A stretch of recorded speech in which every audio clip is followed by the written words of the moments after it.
Yeah, I definitely feel like being polyamorous, being queer, invites you to ask questions that nobody else thinks they have to think about. Right.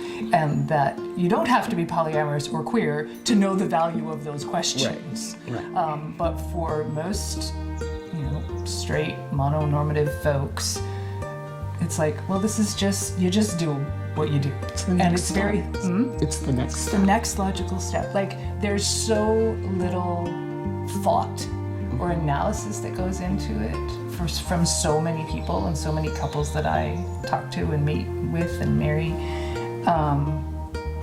that it's kind of disappointing. Because there's all sorts of models of monogamy, so you don't have to ask yourself those questions. It's like when we were going to adopt. We asked ourselves lots of questions because we were adopting, whereas people who give birth to their children, they don't ask themselves those questions, right? Because it's just something that they can do, and that happens, right? It's, when you're outside of the privilege of whatever it is, you do have to have those conversations with yourself and ask yourself questions more, right? I have absolutely no trouble with people being monogamous.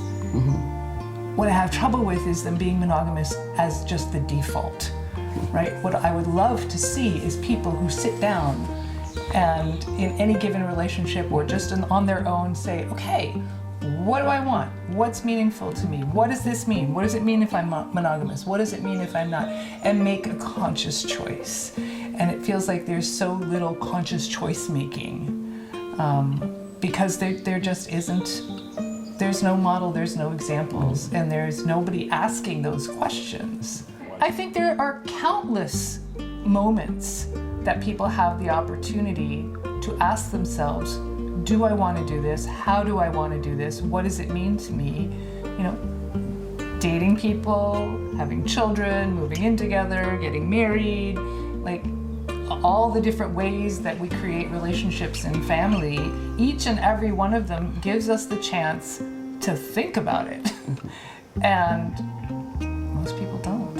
I was gonna say, you wouldn't do this, but to say to a couple, so have you thought about if one of you falls in love with someone else?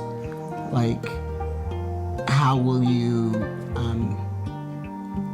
how will you bring that into your relationship? But I think for many people it'd be like, oh, but if they fell in love with someone else, that means they don't love me. And it's like, no, actually, that's not necessarily what it means, but that's the story we're told, right? That we can only love one person at a time.